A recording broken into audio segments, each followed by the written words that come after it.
E aí, pessoal, tudo bom? Estamos aqui hoje com um assunto espetacular: saúde mental. Roda a vinheta aí.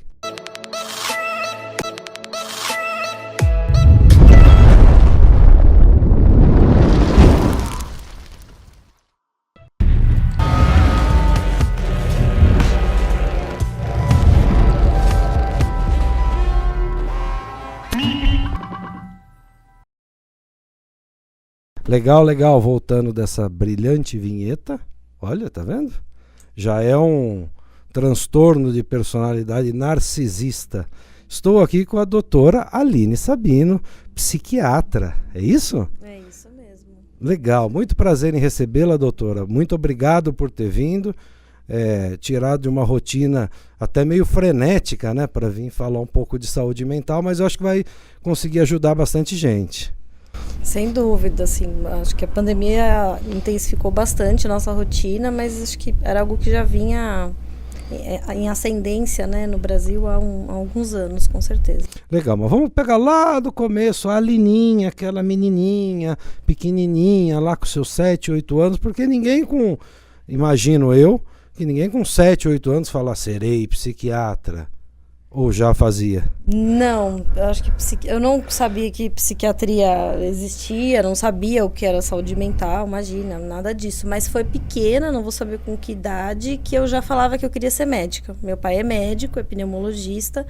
Eu acho que existia desde criança, com certeza, uma identificação ali, mas a psiquiatria mesmo, eu comecei a ter dúvidas. Eu entrei na faculdade convicta de que eu seria ginecologista com enfoque em obstetrícia. Eu achava lindo um parto, até que eu fui ver a rotina, né, de um ginecologista. E aí eu falei, meu Deus do céu, nunca.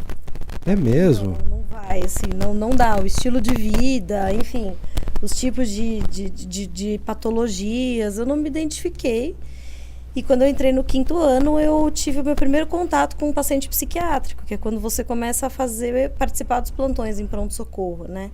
E eu lembro que aquilo me chamou muito a atenção, porque era um rapaz de 48 anos de idade que já não conseguia mais, advogado, e não estava mais conseguindo nem se vestir sozinho, enfim, era um quadro de uma demência precoce e que atrofiava só uma parte do cérebro, que era a parte da frente. Então eu lembro que ver a primeira ressonância magnética de um crânio, ver que ele pode manter alguém vivo só com metade funcionando, foi algo que me despertou a curiosidade de estudar. Que é aquela mesma, aquele caso famoso de guerra, que eu não lembro o nome do cidadão da época, mas que ele foi atingido por um ferro e pegou só o córtex frontal, né? Exato. E ele fazia tudo, só pifou o HD dele, né? Exatamente. E existe, né, uma demência da doença de Pique, que só atrofia essa região especificamente e tem uma alteração de comportamento. E a partir dali eu comecei a estudar a saúde mental e aí eu tive certeza do que eu queria fazer da minha vida, assim. Acho que é uma das poucas certezas, assim. Eu adoro estar com o paciente, com a família e acompanhar os cuidados. Acho isso fantástico. Bom, legal. E o que é o PIC? Que a senhora acabou de comentar. PIC, então, é um tipo de atrofia cerebral, né, que atinge especificamente a região frontal e temporal, que são as laterais do cérebro, onde a gente tem basicamente os nossos comandos de censura, do não, do freio e a linguagem. Então, atinge mais os homens e aí precocemente você começa a não conseguir executar tarefas do dia a dia. Simples até, Mas não necessariamente acompanhado de uma perda de memória. Um quadro extremamente atípico, raro na população, mas que a gente vê, né? E no interior acaba pegando alguns casos por ser hospital escola, por ser um hospital das clínicas, né? E foi ali que começou tudo. Aí você se apaixonou e dizem que a sua área ela é muito empírica, né? Você tem que estar lá para acostumar com tudo aquilo, né? Eu acho que se aprende também muito com a prática, na lida ali com os desvios, né? Os transtornos.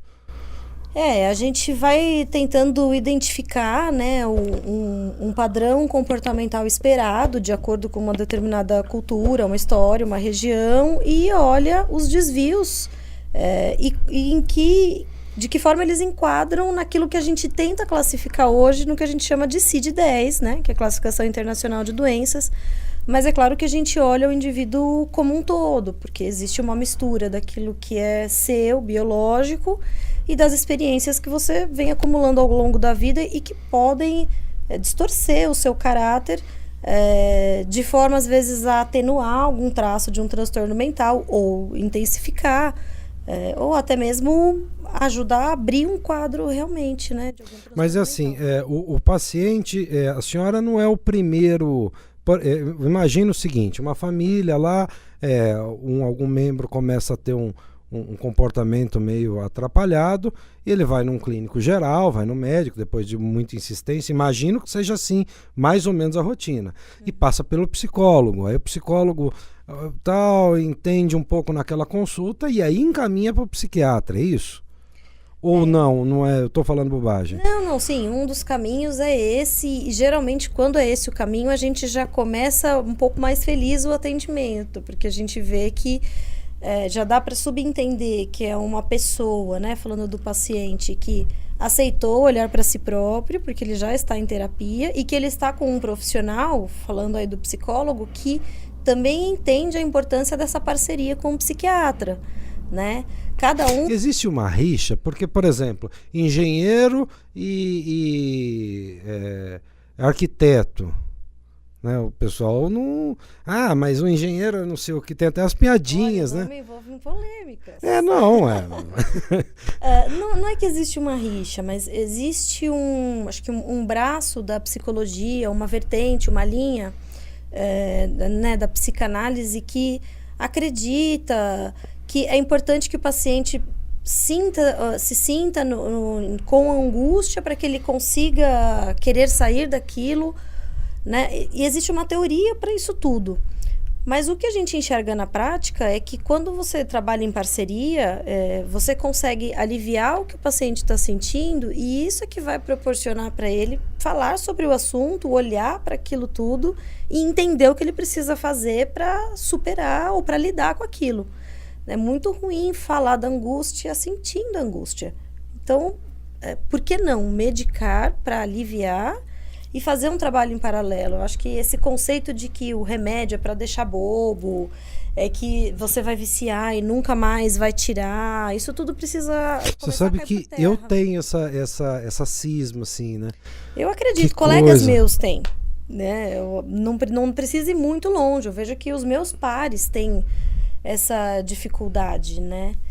Mas o que acontece na maioria das vezes é que as pessoas começam a tomar um medicamento e elas melhoram, e elas vão esquecendo aquele período de crise e começam a entrar numa crença de que estão bem, então podem parar de tomar, quando na verdade estão bem porque estão tomando. Estão no meio de um tratamento, né? O cérebro demora muito para aprender a trabalhar do jeito que o remédio apresenta para ele diariamente.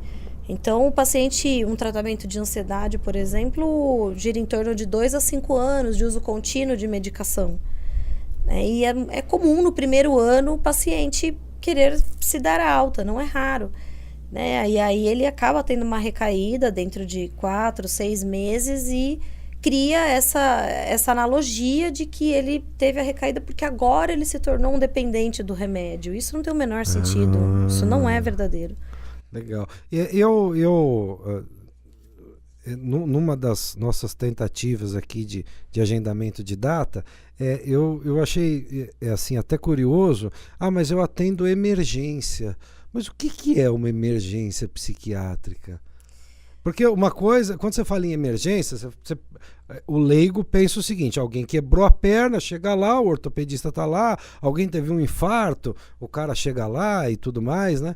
Mas o que seria uma emergência psiquiátrica?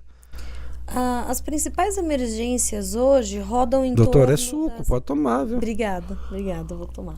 Elas rodam em torno de ideação suicida ou tentativas de autoextermínio, seja com uso de fármacos ou com métodos mais violentos, né? a intoxicação por álcool ou drogas e a abstinência. Então, um jovem tomou um LSD no final de semana, quando saiu com os amigos, não conta nada em casa, passados 7, 8 dias, ele tem um efeito tardio e ele já tinha uma genética, uma predisposição a abrir uma psicose, um quadro de transtorno bipolar, e ele começa a ficar sem dormir, eufórico, falar coisas sem sentido, repetir a última frase que todo mundo fala. Isso é uma emergência psiquiátrica. Caramba! Alguém que tem esse pensamento teve uma notícia traumática, uma notícia recente de uma doença incurável. Também, assim, a pessoa se vê sem saída e ela começa a estruturar uma forma de lidar com aquilo, e geralmente essa estruturação sai ou na forma de automutilação, né, com cortes. Caramba, é muito louco ou isso, uma né? intoxicação, né, tomando como se o paciente tentasse mesmo se anestesiar, né, aliviar, matar aquela angústia. Não necessariamente às vezes ele quer morrer inteiro, né? Quer fugir daquela realidade e que dure para sempre essa fuga, Isso, né? E aí ele vai quando acaba o efeito, imagino eu que seja assim, toma de novo e tal, e vai se autodopando. Ele tem a crença que ele vai conseguir, né? Então ele acredita que ele vai tomar pela última vez e que ele vai acordar e vai dar a crença de cada um. O mundo mudou, né? O que é muito difícil, é difícil conseguir morrer, não é uma coisa fácil. Não, mas não é difícil. Passou o metrô, você pulou. Sim, então. É simples. A gente está falando de métodos violentos, mas é importante saber que o suicídio, né? 90% dos casos onde houve um suicídio, havia algum transtorno mental, né? Suicídio não é a regra, né? É a última ratio, né? A última razão de tudo. Houve uma construção para que se chegasse naquilo, né? É um acúmulo de situações, de questões, e às vezes de circunstâncias, como por exemplo o início do uso de uma medicação. Às vezes um paciente está tão deprimido quando chega para você no consultório que ele não tem energia nem para pensar numa forma de tirar a vida dele. Mas os primeiros 15 dias do uso do antidepressivo vai proporcionar para ele uma energia. Vai mexer principalmente na adrenalina dele. E ele não tem condições ainda de usar essa energia para uma coisa boa. Então é quando ele acaba, de fato, efetuando uma tentativa franca de suicídio, né? E isso tem muita relação com o início do uso do fármaco ou um ajuste de dose, né? Por isso a nossa regra de sempre sinalizar um familiar quando um paciente inicia um tratamento dessa linha. Que coisa! E eu estudo, eu sou muito apaixonado por essa parte de transtornos, eu assisto muitos vídeos, Ana Beatriz Barbosa, Guido Palombo, eu sou meio apaixonado por essa área criminal, né? Inclusive eu faço mais uma graduação que é criminologia, então eu gosto muito disso. E falando, por exemplo, a psicose é a saída da realidade, né? E o transtorno em si, ele está na realidade. O transtorno de personalidade, por exemplo. Por exemplo, o transtorno de personalidade antissocial, que é o futuro psicopata, né? A psicopatia. Isso. São coisas completamente diferentes, né? A psicose e a psicopatia têm denominações e conceitos completamente diferentes, né? A psicose é um termo genérico que você se refere a um estado de alteração do seu pensamento, né? Um rompimento com a realidade e, em alguns casos, acompanhado de uma alteração da sua sensopercepção, né? Dos seus aspectos sensoriais. Então, o olfato, a visão, a audição, né? Que é o que a gente chama das alucinações auditivas, visuais.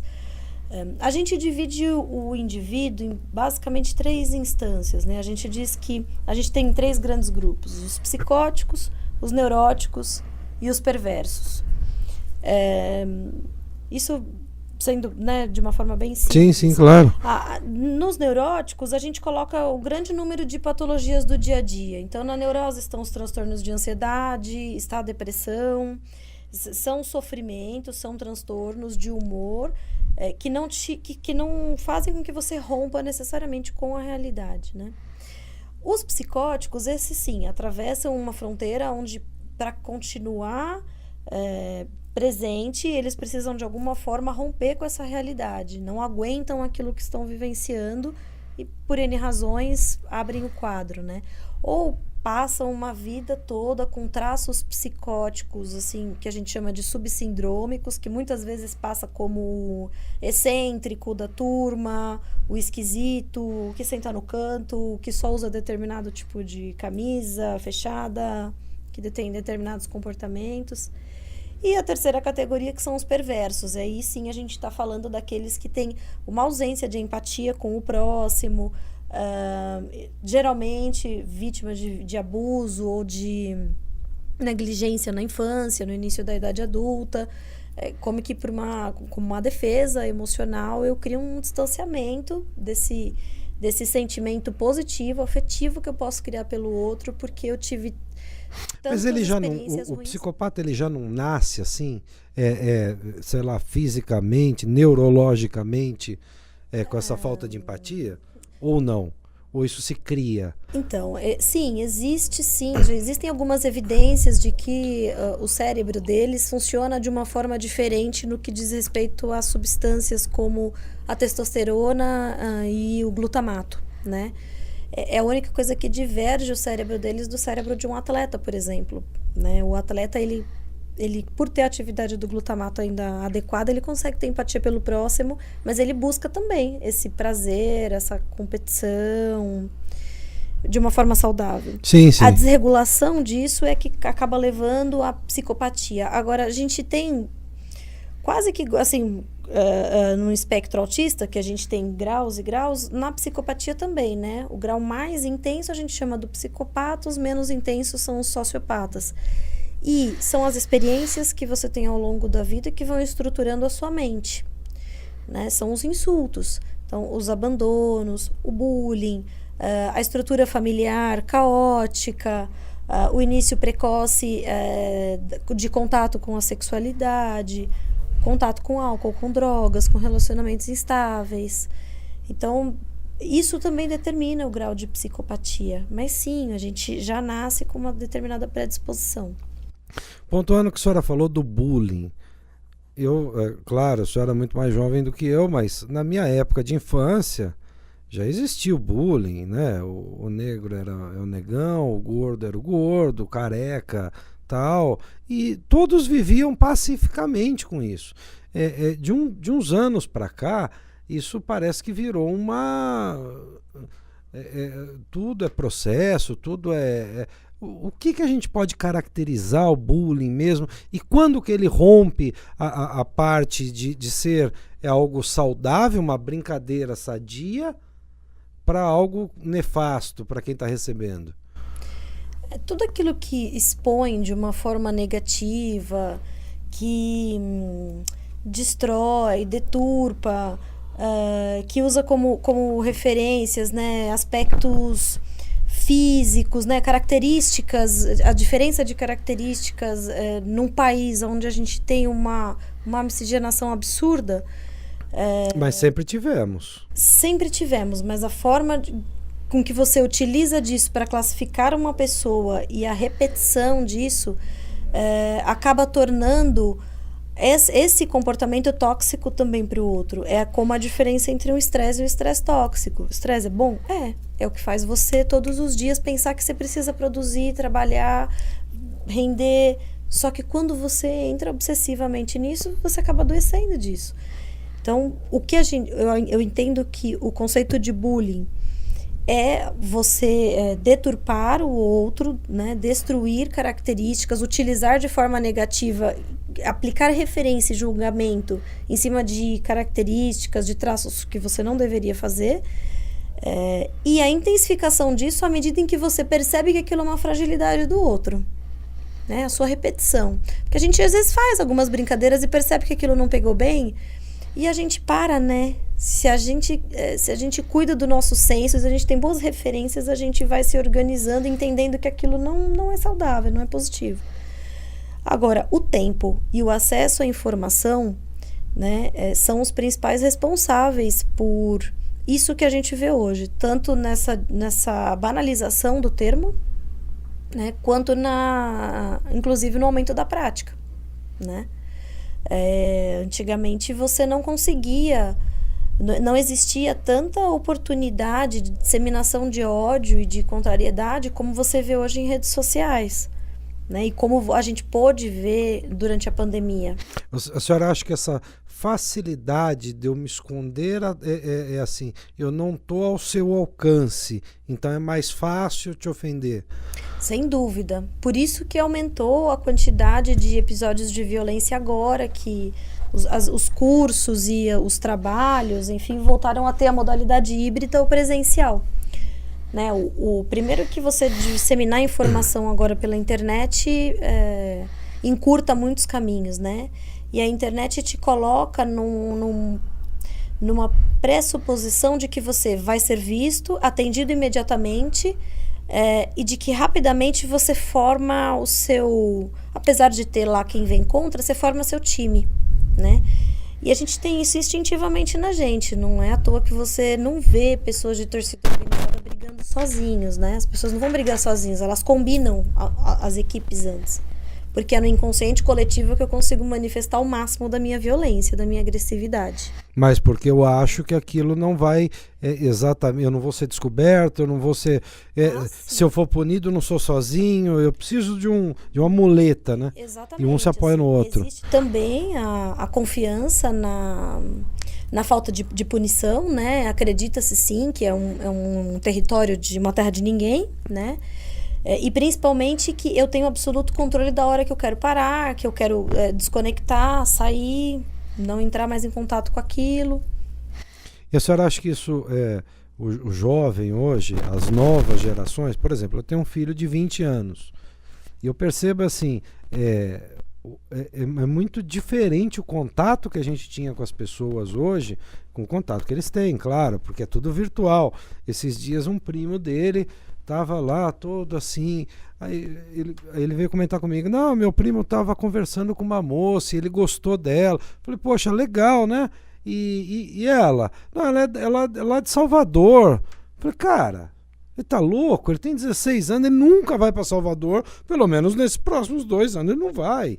Que resolve, né? Não, mas eles estão se gostando. Falei, cara, mas ela tá 2.500 quilômetros longe dele. Então é um troço assim que você fala, meu, a vista da minha geração é um troço sem cabimento. Você fala, mas daí? Pois se eu te disser que vai... Mas como? Não tem dinheiro, porque aí é que tá. Aí é uma geração também que é assim, tudo vem a mim. Eu preciso, eu quero, eu imagino que eles acham que a vaca vai sozinha pro curral de manhã e jorra leite já no piniquinho lá, não tem um cabra que... Né, eles não têm essa iniciativa. A impressão que eu tenho é que só vai fazer uma atividade se for determinado que se faça. Eu acho que assim... tudo bem que temos as nossas diferenças de idade, mas acho que nem tanto no seguinte conceito, olha... Os nossos pais tinham, né, viviam um contexto e transmitiram uma cultura pra gente, onde a gente aprendeu a respeitá-los e a gente tinha, sim, medo deles. Claro. Hoje, e assim, em momento algum, penso eu, pra grande maioria, você acha que você ama menos os seus pais por conta desse medo, por conta da forma que eles te criaram? O que a gente vê hoje são pais fazendo absolutamente tudo para obter esse amor, inclusive abdicando do papel de autoridade, né? Então eles não têm nem autoridade e nem o amor, porque eles entendem que eles precisam dar tudo, não pode frustrar, não pode... Mas você acha que ele está projetando no filho uma coisa que faltou para ele? Em partes projetando ou misturando culpas, né? Então, porque eu me separei e eu acho que a minha separação atingiu o meu filho, então eu vou super proteger o meu filho e eu vou lá e eu brigo na escola por ele, porque, coitado, ele tá sofrendo. Não necessariamente, o sofrimento é seu, quem tá lidando com o luto é muito mais você, ele continua sendo seu filho, você continua sendo pai dele. Quem morreu foi o marido, foi o esposo, né? Então a gente vê a mistura de histórias. E as crianças, né, a gente... não é só a gente nascer e tacar a criança lá no meio do matagal e vai, cria sozinha. Não. A gente faz essa primeira troca com pai e mãe. Então, tudo, desde o momento em que circunstâncias aquela criança foi gerada, se aquela gravidez foi desejada, se não foi, se foi planejada, se não foi. O feto sente? Opa, sem dúvida. A senhora é mãe? Dúvida. Não. Não. Sou mãe de pet, serve? De pet, serve. Serve, de 3 ainda. Gatos, cachorros? Cachorros. Cachorros? Pequenininhos ou grandões? Temos as 3 idades. Tenho uma de 14, que é o meu xodó. Caramba. Uma de 7, que é a Tiffany. E a mais nova de 4, que é a Cristal. Caramba. Um labrador e 2 Lulus da Pomerânia. Bonitinho. Então são as nossas primeiras referências. Primeiro contato que a gente tem é com o leite materno, é com o seio da mãe. O primeiro prazer que a gente aprende na vida é o prazer oral. Logo na sequência eu vou aprendendo que eu controlo o humor dos meus pais através da minha urina e das minhas fezes, porque quando eu vou... Que é a teoria da psicanálise lá de Freud. Não, eles ficam felizes comigo. Então eu vou entendendo o que é essa troca, eu vou aprendendo como eu agrado e desagrado. E a forma com que isso é recebido pelos meus pais e devolvido para mim é que vai formar a minha personalidade e vai me classificar em uma dessas 3 grandes instâncias. Eu vou ficar mais... eu vou estar na neurose, eu vou estar na psicose, eu vou estar na fronteira, que é a personalidade borderline, né? Que é a mais comum aí, que a gente vê bastante. Ou eu vou cair na perversão. Vem muito dessa troca. Caramba. O tanto que um bebê chora no berço e a mãe tá deprimida e primeiro eu vou estender minha roupa, depois eu dou de mamar. Ele precisa aprender a sentir falta um pouco. Ele vai por um caminho. Aquela mãe que não espera nem o bebê chorar e o tempo todo tá oferecendo leite para ele. É igual o cachorrinho pequeno. Ele aprende, né? Fala, já sei, faço isso. Pois é, então isso são nesses pequenos gestos que a gente vai formando, né? Nossa personalidade e vai... favorecendo com que a gente futuramente desenvolva depressão, ansiedade, uma tendência a dependências em geral. E a questão das drogas? Drogas, hoje se fala muito sobre talvez a legalização de algumas drogas mais leves e tudo mais. O que a senhora acha disso? Por mais que ela seja leve, mas o álcool também é droga e é legal, e o álcool também afeta. O cigarro é uma droga e é legal. Como que é isso dentro da cabeça das pessoas? Vou fazer um comparativo para você com as ciclovias. Sim, é muito da nossa cultura. Dá pra gente ter ciclovia? A gente mora em Amsterdã pra falar, nossa, que lindo. Vão roubar a nossa bicicleta e as que fizeram terminam no muro. Você vai tentar andar de bicicleta, você morre atropelado, enfim. É a mesma coisa, assim, tem pontos favoráveis, pontos desfavoráveis. Agora, a gente não tem, no meu entendimento, pelo menos, a gente não tem cultura para lidar com isso. E aí algo que não é o meu achismo, isso é uma convicção. A gente não tem estrutura física para lidar com a porcentagem de pessoas que pode vir a abrir transtornos mentais induzidos por essas drogas. É verdade. Facilitar o acesso, né? Favorecer, por exemplo, um uso recreativo, que é o que pode acontecer também, né? É extremamente perigoso, extremamente, né? A gente não consegue ter controle ainda nem sobre álcool. Quantas vezes você não vê menor de idade comprando álcool, né? Começando a consumir cada vez mais cedo álcool, tabaco, vapers, né? Esses cigarros eletrônicos. Então, esse estímulo oral, esse prazer imediato, ele está muito presente. E isso é um tanto quanto deletério se a gente não souber equilibrar. E assim, a senhora é aquela que vai nas festas assim e fica olhando, falar aquele ali, eu acho que é tal coisa, aquele ali tem um transtorno tal. Eu imagino que talvez no início de carreira você quer testar, né, a sua ciência, né? Não tem essa coisa de falar, porra, mas aquele lá tá de canto, né? O outro tá querendo se aparecer e tal. Como é que é isso? Como é que a senhora construiu a sua profissão em cima da sua própria vida? Eu vou te falar que há quem diga que é difícil arrumar namorado exatamente porque, assim, não tem como. Tem coisa que você analisa, você olha e sai pelos poros, assim, da pessoa, né? Mas, no começo, sim, eu acho que no começo da carreira, você fica um pouco mais focado em tentar entender o que é cada comportamento, mas, assim, dá tanto trabalho analisar uma pessoa, não é uma coisa simples, assim, é como se você... vestisse né, abrisse uma outra caixa no seu cérebro, senão os contatos, os relacionamentos, eles ficam insustentáveis. Se a todo momento você parar para olhar o que pode ter por trás de um comportamento, você acaba esquecendo, né, que um charuto às vezes é só um charuto. Como E a senhora Freud, tem essa autocrítica. Fala, puxa, também aqui eu... Sem dúvida. Mas é óbvio que também o uso das ferramentas que eu, né, adquiri esses anos todos para me proteger, me defender, né? Eu acho que isso também está muito relacionado com o insight, né? Com o sexto sentido. Você está atento ao que você sente com o que o outro fala, o que ele faz, a forma que ele se porta. Te ajuda muito a entender esse outro e a também não entrar nisso, né? Porque nós não somos impermeáveis, né?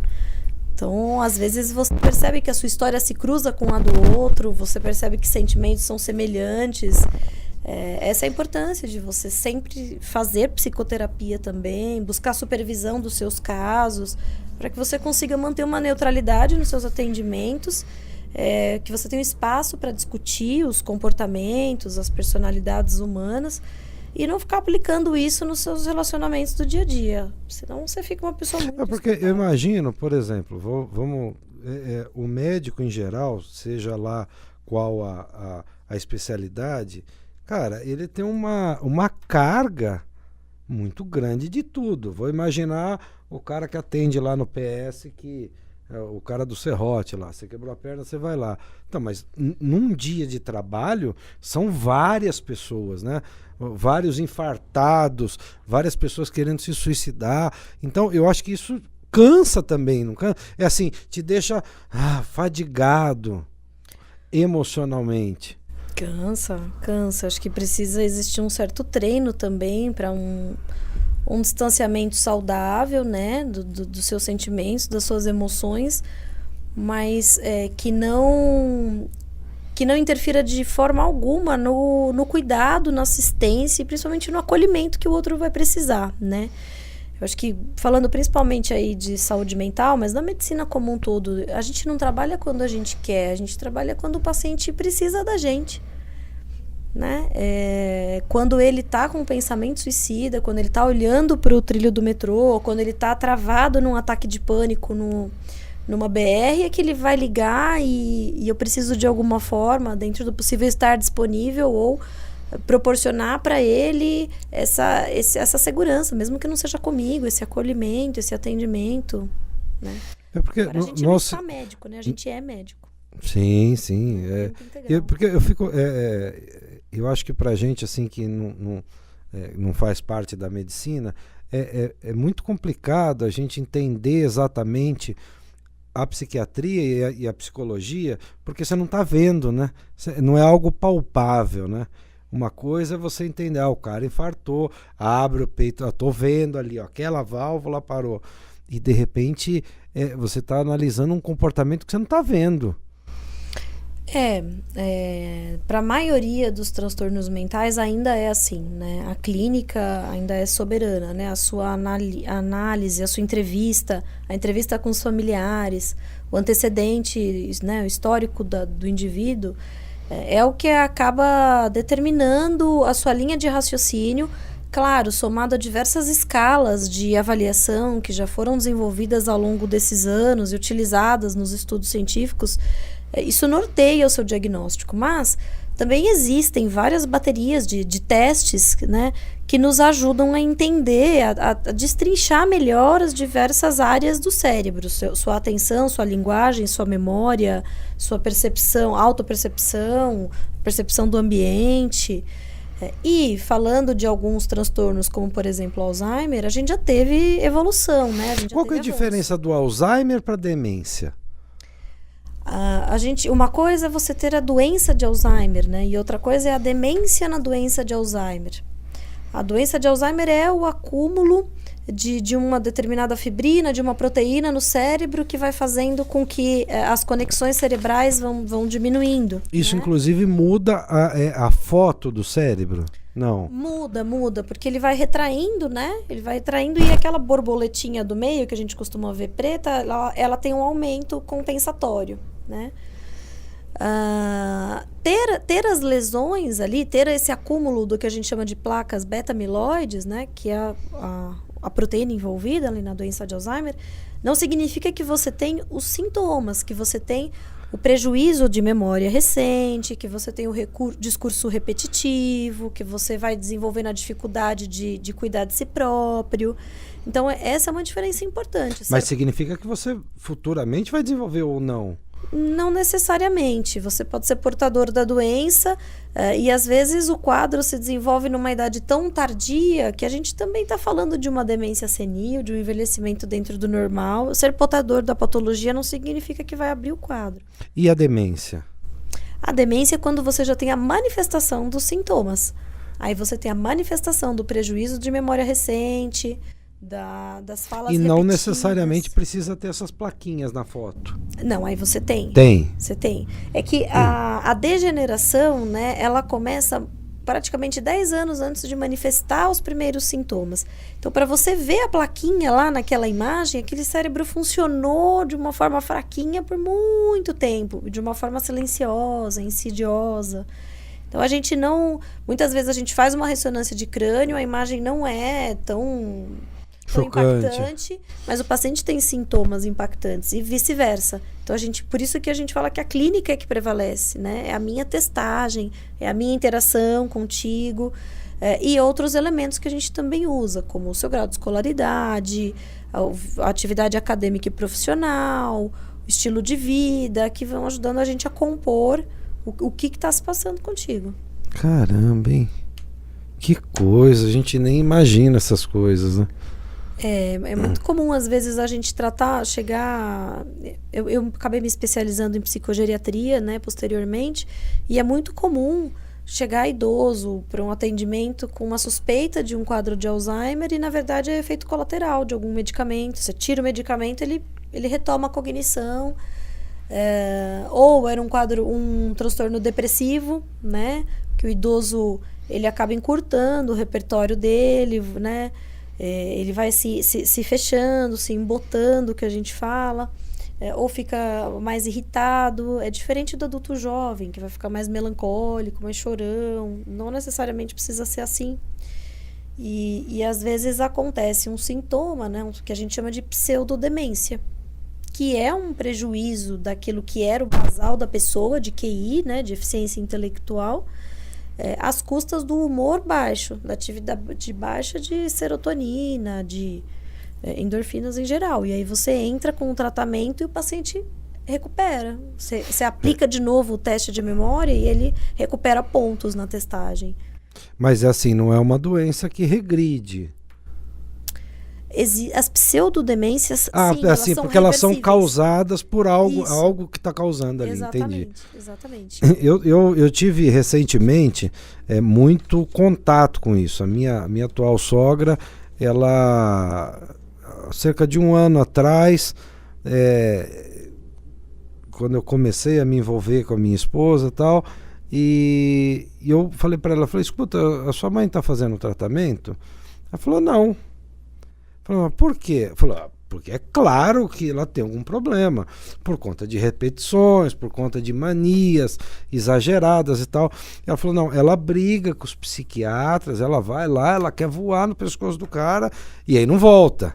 Tá, mas já é uma autodefesa, né? Fala, pô, a impressão que dá é que assim, eu pisei no cocô, mas não olha pro meu sapato, né? Então, e aí de um tempo para cá, hoje ela está numa clínica, porque assim, não tem o que se... ela vem aqui, ela pega sei lá, ela entra no banheiro, Ela pega o sabonete líquido, joga na privada, vê esse jarro, quer colocar dentro da bolsa, entendeu? E isso foi muito rápido, mas muito, assustadoramente. De repente, 6 meses antes você tinha uma pessoa que você consegue bater um papo, de repente, a impressão que eu tenho é que é um computador sem HD. Processa, mas não guarda nada. Uhum. Eu não sei se ela tem um diagnóstico de Alzheimer ou alguma outra coisa, de demência. Não fechou, só uma demência de uma forma geral. Mas aí é que tá. Eu não vejo assim um diagnóstico fechado, sabe? Sim. Porque, na verdade, acaba que acontece, pela situação agora, ela quebrou o fêmur, então complicou um pouco mais. Uhum. Mas, assim, a gente acaba não fazendo um tratamento, e sim, assim, doses homeopáticas, né? Tô meio esquisito, tudo bem, vamos no PS, mas o PS é uma medida paliativa, né? Não é um... Sim, uma manobra pontual ali, né? Para te tirar da crise. Primeiro que assim, né? Eu acho que existe uma parcela disso que é de responsabilidade do profissional que atende, que avalia, né? Não sei dizer mais o número de vezes em que eu recebi alguma paciente, e pela suspeita de um quadro demencial, é importante que você busque um familiar, peça para esse paciente o contato de alguém que seja da confiança dele, que você vá coletar informação com um terceiro, com um quarto, com um quinto.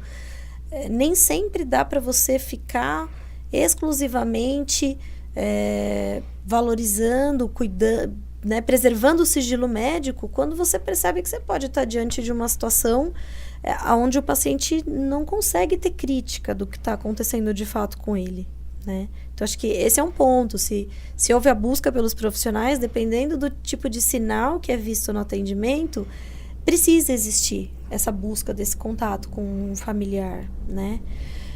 As imagens, né, ressonância de crânio ou até um espectro cerebral, né, a gente consegue ver a atividade. Então, e a ressonância dela as bordas assim do cérebro.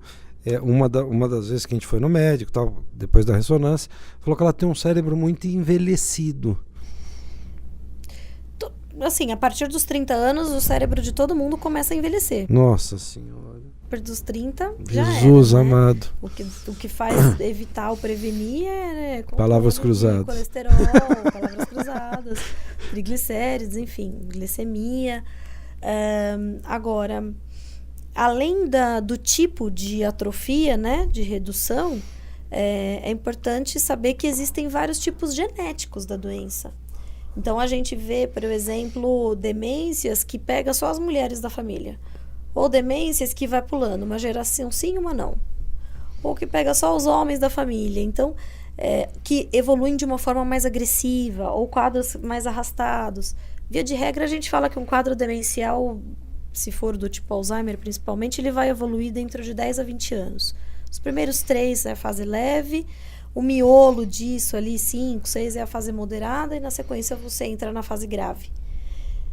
Dependendo do comportamento da pessoa e do repertório prévio que ela tem, os sintomas de fase moderada, eles aparecem de uma forma mais intensa já. Quem tem uma reserva intelectual maior, tem mais circuitos cerebrais para conseguir executar às vezes a mesma tarefa. Então o sintoma demora mais para aparecer.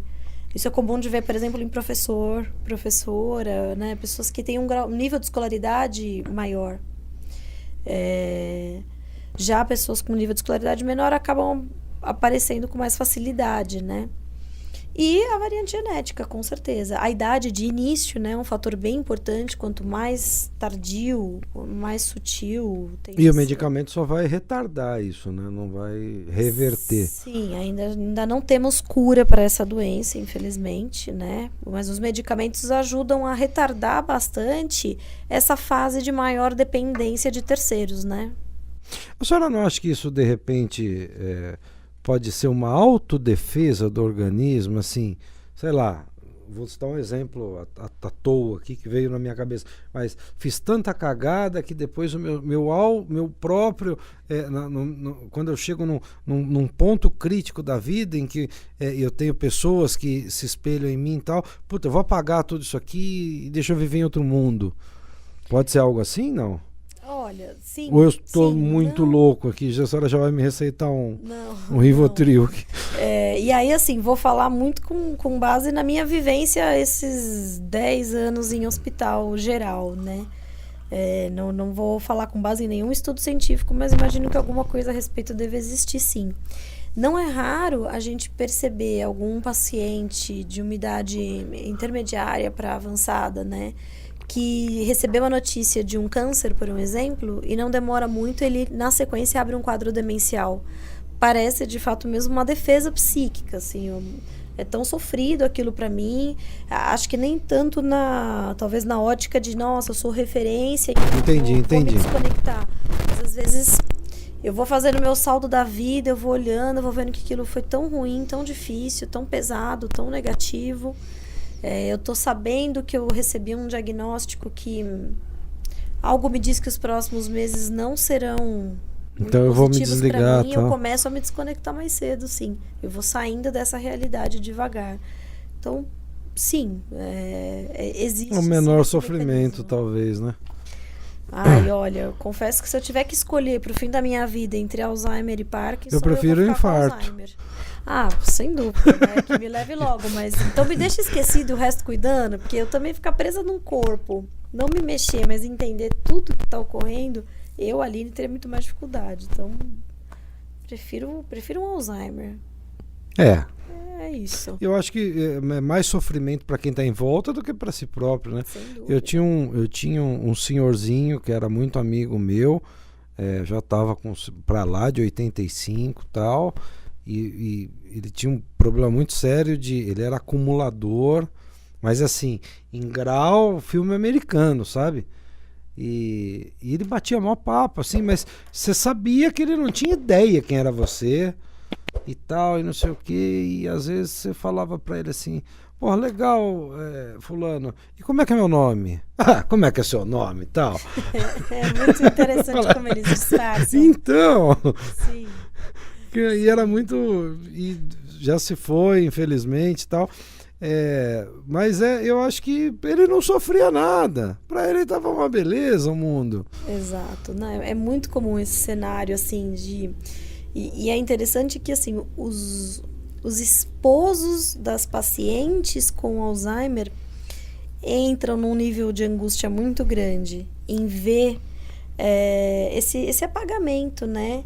Então, eu tenho lá um casal que, às vezes, o esposo fala, imagina, ela veio falar, assim, quem sou eu para dormir com ela? Me fez ir dormir no quarto do lado. Não me reconheceu.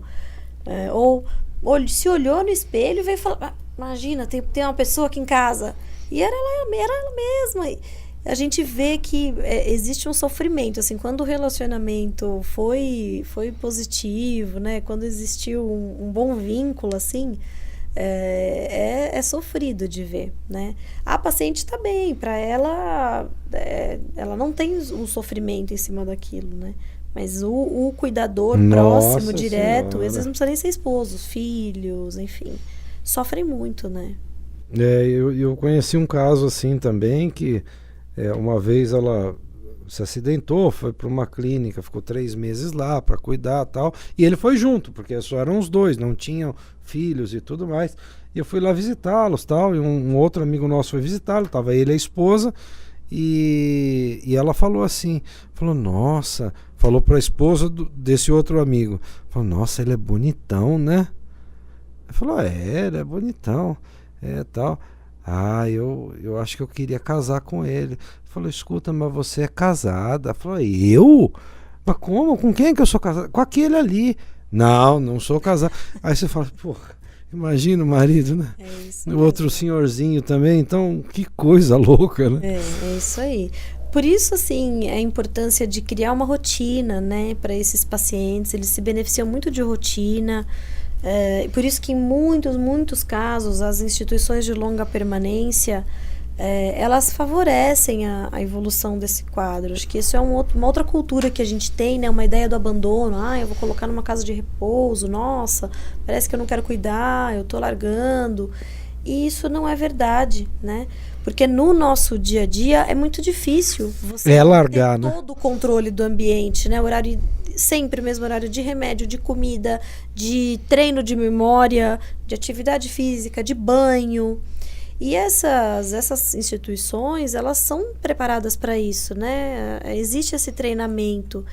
Então, a gente vê o paciente se organizando, né? Aquilo que é repetido na vida dele, ele acostuma. Ele vai absorvendo. Mesmo que seja mecanicamente. Mesmo que seja, ou mesmo que assim, não seja num grau ali 100% satisfatório, mas isso ajuda a controlar a agitação, ajuda a controlar o padrão de troca de fralda, de sono, né? De medir glicemia, que é muito comum o idoso sempre ter uma comorbidade com diabetes, por exemplo. Então, isso ajuda a estabilizar a glicemia do paciente.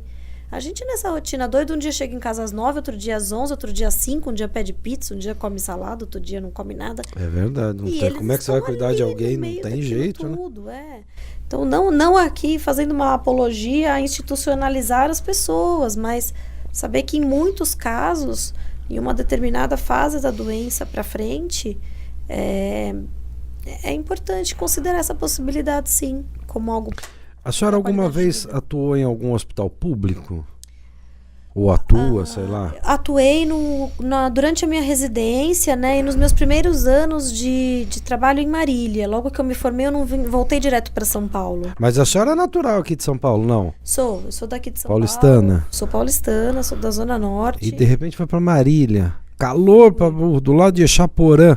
Exatamente. Eu fui descobrir onde ficava Marília no mapa quando eu passei no vestibular lá, né? Eu não sabia nem para que lado que era. Ah, a senhora passou lá. Passei lá e aí...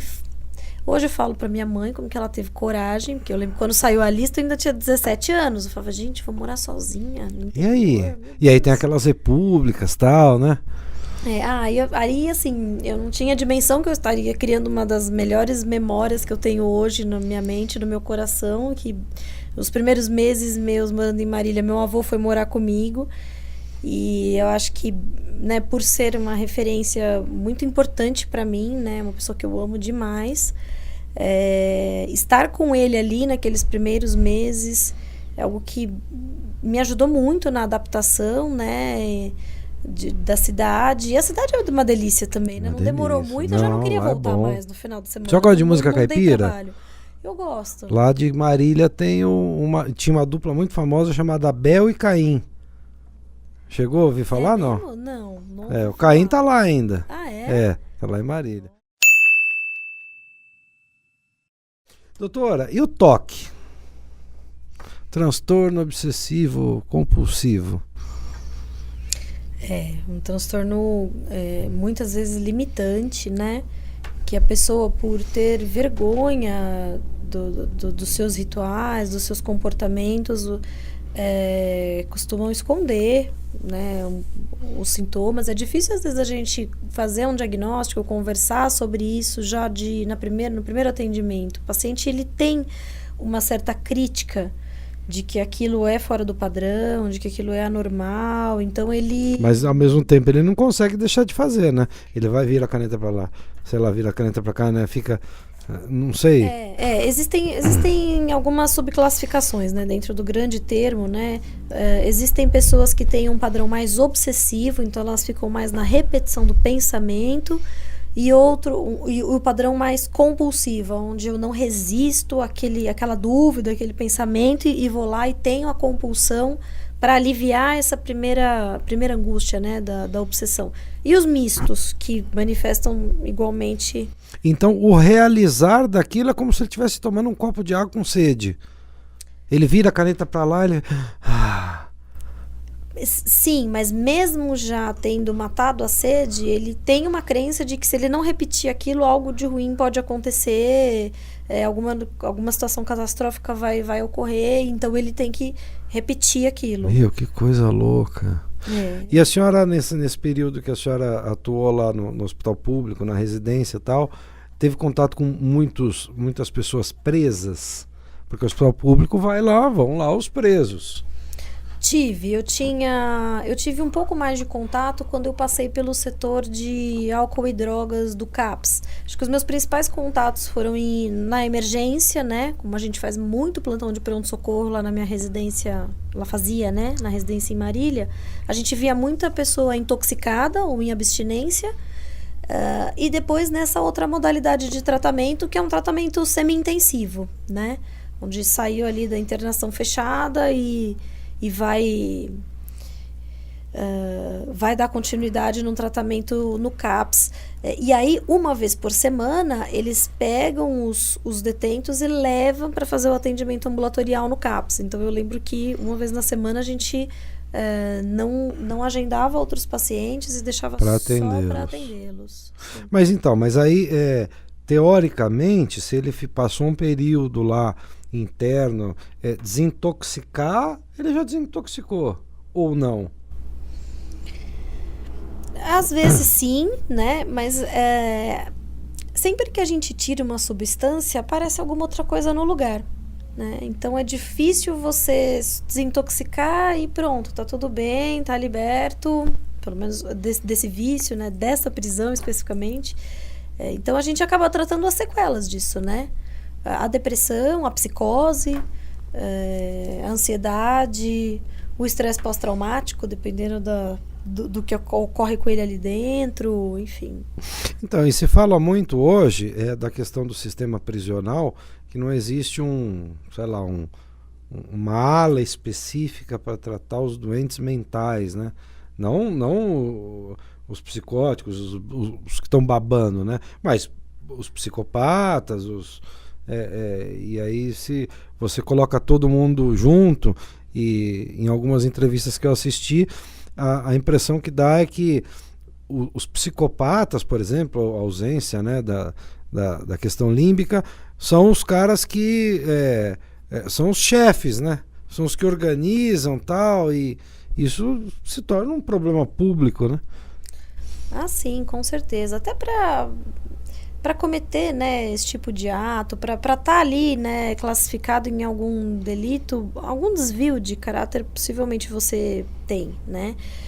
Eu acho que é só a gente olhar, por exemplo, para o que está acontecendo na região da Cracolândia. Quando a gente mistura o que é o doente mental com o morador de rua, com o bandido, o criminoso, e coloca tudo no mesmo balaio, sem entender que são necessidades diferentes, apesar de situações ou histórias se cruzarem, a gente faz aquilo que está fazendo, de sair matando, ou achar que é uma internação compulsória é o caso, ou exclusivamente um abrigo vai ser o caso. Parece um retrocesso, né? Parece que a gente está jogando fora. Mas como é que você separa aquele pessoal todo? Então, é necessário você entrar com diversas frentes de ação social, né, e ação em saúde, né, e aí em educação também. Muitas vezes a pessoa está em uma condição de rua pelo transtorno mental dela, que pode ser uma dependência de álcool ou drogas e que virou uma psicose, então ela não tem mais condições de responder por ela ali, ou ela foi lá e furtou a sua correntinha porque ela ouviu uma voz de comando falando para ela fazer, e não porque ela tem a intenção clara de pegar. Isso a gente só consegue com a abordagem, com a entrevista clínica, com o suporte social. Difícil você conseguir conversar com alguém que está passando fome, sede. Então, mas aí com a entrevista clínica ali naquela situação, provavelmente quando você vai fazer uma entrevista ali, a pessoa está sob efeito de alguma substância. Então, às vezes você sim. não sabe, pode ser que ela esteja falando aquilo porque ela tem realmente o transtorno, ou pode ser que ela tenha acabado de consumir uma substância fortíssima. Pode, mas aí assim, somos camadas também, né? Assim, conforme você proporciona um determinado ambiente e limpa um primeiro quadro, você vai ver o que vai aparecer posteriormente. Entendi. Então, às vezes, no próprio consultório, chega alguém, eu não sei se é um dependente químico ou não, eu tenho dúvida se essa pessoa está só fazendo um uso nocivo daquela substância.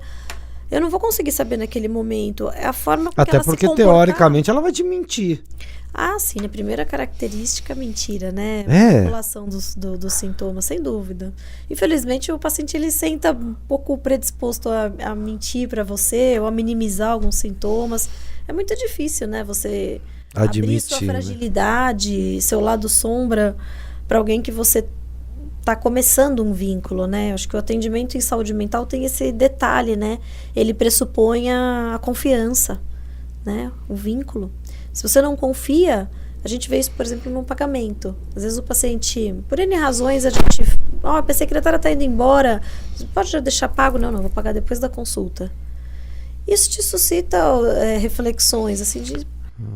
já é um sinalzinho, já né? é um sinal, né? A forma com que o indivíduo se relaciona com o dinheiro, né?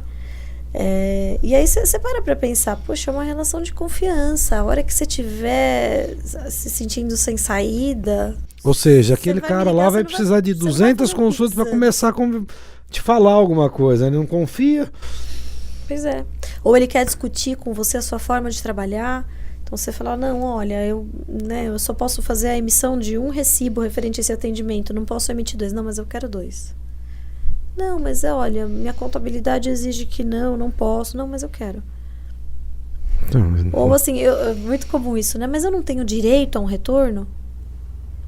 É a cultura cultura de convênio que a gente carrega. Sim, né? Coletiva. Faz mas a isso consulta aqui- e tem um retorno depois de 30 Mas eu dias. não atendo convênio, é particular, né? O direito, eu que determino aqui, o espaço é meu, eu que traço as regras de como eu vou trabalhar. Que E você vai vendo coisa.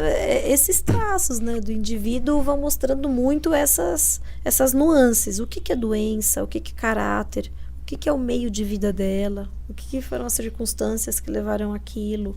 Eu acho que essa delicadeza não existe na hora de tentar discriminar essas populações. É como voltar lá atrás no tempo de manicômio. Então, colocava todo mundo junto. Era o morador de rua, a prostituta, o doente mental. Foi assim que começou. Mas né? depois de 2 dias você não tem substância tóxica nenhuma, você consegue dar uma separadinha já, né? Porque daí Consegue. passou o efeito dos que estavam loucos, sei lá. Consegue. Aí você tem que resgatar a família ajudar a dar suporte, proporcionar um tratamento digno para essa pessoa. Você acaba esbarrando com o medo da judicialização. Quantas vezes você precisa conter um paciente porque ele está fora de si, ele está agitado, agressivo, e a família vem e discute com você que eu quero que deixe desamarrado, né? O termo popular aí é Leva pra amarrar, casa desamarrar. então, né? Ué. E aí teve um porquê de você chegar naquilo. Ninguém decide aleatoriamente. A gente não acorda todo dia, levanta e sai para trabalhar e fala, hoje eu vou amarrar 3, hoje eu tô na maldade, hoje eu vou aplicar 10 diazepam. Não existe isso. Assim, Mas será que essa cultura não existe porque as pessoas veem só notícias ruins na televisão? Eu acho Porque que a gente existe- vê lá, cuidadora bateu no idoso, o cara pôs a câmera, o outro ali, não sei o quê. sim, né? O sensacionalismo atrapalha demais, mas eu acho que isso também é uma bagagem histórica que a gente traz, né? Só a gente olhar os filmes, as referências de hospital psiquiátrico.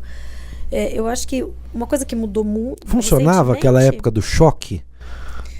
Então, aquele choque lá de trás era um choque punitivo. A gente tem choque atualmente como método de tratamento, né? Que é a eletroconvulsoterapia. Mas não era aquele lá. Não era aquele lá. Aquele lá era o choque para te machucar, para te fazer, para te queimar. Mas o cara não fazia de novo. Ou fazia? Como assim? O Sei lá. paciente? Por exemplo, ele chegou, tudo bem, ele tá num lugar que trata doentes mentais. Ok, ele fez lá uma merda lá, que o cara ficou puto que ele fez naquela época, tô falando Certo. historicamente lá, nos anos 50, possivelmente, né? Deu choque, tudo bem, não tratou, mas a impressão que eu tenho é que aquele cara não vai fazer de novo, não iria fazer de novo, ou fazia. Fazia. É. Depende do que ele tem. Se ele tiver um transtorno mental, ele vai fazer. Porque aí você tá pensando, por exemplo, como num condicionamento de um camundongo. Porque eu dei o Os choque, cães ele de não volta mais. Pavlov lá. Não necessariamente, não. Se eu tô psicótica, né? Se eu sou esquizofrênica e eu tô obedecendo um comando, eu vou fazer. O esquizofrênico, ele tem um anjinho e um diabinho que vão falando o que ele tem que fazer isso. Por aí. E aí vai depender muito do humor dele também. Às vezes, se ele tá deprimido, o conteúdo do que ele ouve, às vezes tem relação com o estado de humor que ele se encontra, né? Mas geralmente são vozes de comando, ou são, assim, trazem assim, conteúdos místicos, ou ideias de influência ou de autorreferência. Tem algumas características que são mais comuns. Que coisa louca, né? Eu conheci um caso também. Eu trabalho com música há muitos anos. Teve um cara que veio gravar comigo e ele, veio tal, e quando ele chegou, veio de longe, 300, 400 quilômetros, sei lá, e fez um esforço danado para vir por questões financeiras e tal. E quando ele chegou, ele contou uma história. Meu, eu fiquei assim, eu fiquei com ódio de ter cobrado, mas fiquei desesperado. O pai dele era esquizofrênico, um dia saiu de casa, ele saía, arrumava as brigas, mas na cidade dele, naquela época, era o louco, tal, a polícia prendia, não, mas ele é doente, solta, e ficava nessa aí. Até um dia que ele tocou fogo na casa. Tocou fogo na casa, depois de um tempo sumiu no mundo. Aí deixou a mãe e um monte de crianças, né? O mais velho prometeu para a mãe, quando eu fizer 18 anos a senhora não vai mais precisar trabalhar. Desenvolveu esquizofrenia também, sumiu também. E esse cara que veio também tinha esquizofrenia. E veio ele e o irmão. Eu falei, pô, se o pai tá com fogo na casa, daqui a pouco o cara olha, que tá com fogo aqui dentro também, né? E aí é o lance do remédio. Falou, não, ele é... Eu comecei a perguntar, falei, ó, você me desculpa, mas já que a gente tá virando amigo aqui, como é que é isso? E aí ele começou a falar, tal. Sim, assim, a medicação, ela faz toda a diferença, né, nesses casos, né, o uso correto de medicação, o avanço que teve, né, em termos de efeitos colaterais, para tentar proporcionar para a pessoa um medicamento que ela tolere tomar diariamente, consiga ter alguma qualidade de vida, né? Mas por que normalmente os médicos receitam para X e você vai ler a bula é Y? Nem assim, a gente vai estudando outras propriedades do medicamento também paralelo ao foco pelo qual ele foi lançado. Às vezes a gente descobre outras funções, né, para um mesmo medicamento. E a gente vai escolher de acordo com o perfil da pessoa, o histórico dela, o que está predominando naquele momento de sinais, de sintomas. Agora, os medicamentos eles têm efeitos diferentes conforme as doses utilizadas ou conforme a combinação que você faz entre elas. Então, existe uma série de anticonvulsivantes que foram lançados aí para tratar a epilepsia e que, com o avanço dos estudos em saúde mental, a gente viu que também ajudava a equilibrar o humor dos pacientes bipolares. Mas isso também foi com base em estudo científico, em teste e em análise da atividade química do remédio no cérebro. A gente vai fazendo analogias e pelo circuito cerebral que a gente entende que está afetado é o tipo de fármaco que a gente vai escolher para administrar. E hoje a senhora trabalha num grande hospital aqui perto, o Hospital São Camilo. Sim. Né, renomado há muitos anos aqui na Zona Norte e tal. Sim, como é que é essa experiência de trabalhar num grande num hospital que é referência, pelo menos aqui da região, né? É lá que resolve. Setembro agora de 2022 eu completo 10 anos. Caramba! São Camilo, Começou com 12, agora que está com 22. Eu praticamente debutei lá. Tá certo. E eu acho que a minha própria história ali dentro, né, faz um paralelo um pouco com a saúde mental. Quando eu cheguei no Hospital São Camilo, tinha um psiquiatra, né?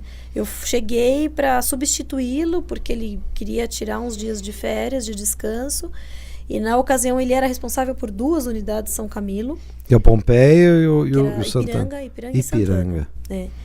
E aí, por aí a gente já tem uma dimensão, né, do que era esse conhecimento em saúde mental, o quanto os nossos próprios pares entendiam a necessidade da nossa atuação ou não dentro do hospital. Porque ele sozinho dava conta de 2 unidades.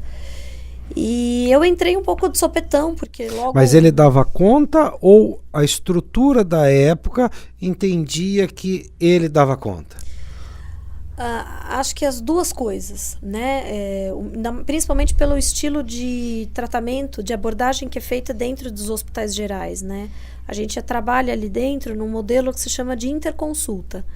Então, isso significa que você está lá por qualquer razão que possivelmente não psiquiátrica de base, então você está internado aos cuidados de alguma equipe, ou cardiologia ou neurologia, e esse colega pede um parecer da minha especialidade né? Quando ele identifica a necessidade, quando ele quer uma opinião para fazer um diagnóstico diferencial. Então, Até para resumidamente, prevenir, eu né? sou convidada. Se eu não sou chamada para avaliar um paciente, eu não entro naquele leito, né? Então, eu dependo desse acionamento. É essa troca com os meus colegas, né? Que vai fazendo com que eles vão entendendo a importância da minha participação ali, o quanto eu consegui contribuir com determinado caso ou não, o quanto uma intervenção minha com algum medicamento favoreceu, por exemplo, uma alta da UTI para o quarto de um paciente, ou acelerou uma alta para casa. Eu acho que essa cultura, ela não era tão difundida como atualmente, né? E a gente está só falando de 10 anos atrás. As pessoas também não percebiam, não se olhavam tanto sob esse ponto de vista. Hoje, o grande desafio não é tanto a pessoa chegar no psiquiatra, mas é ela seguir o que você orienta. Que provavelmente nas primeiras vezes não vai fazer, né? Não vai, ou quando chega uma emergência que você indica a necessidade de uma internação em hospital psiquiátrico, a primeira coisa que você escuta é não, mas você vai lidar com cada tipo de gente lá, as pessoas que estão lá não é para ela, não é para ele. E aí você vê um julgamento. E eu acho que também tem um julgamento das pessoas que conhecem aquele paciente, porque eu mesmo já algumas vezes já pensei comigo, mas fulano tá mais de um ano indo no psicólogo e não resolve, né? Porra, mas não, o cara faz... Não, eu tenho meu psicólogo, meu psiquiatra, eu vou nele 2 vezes por semana e já fazem 10 anos. Falei, porra, mas 10 anos não resolveu, troca então, né? Eu sempre tive essa... até por um humor sádico, né? Mas falou, porra, não resolveu ainda, tal. Então são coisas longas. Mas aí é parte da cura, o desejo de ser curado, né?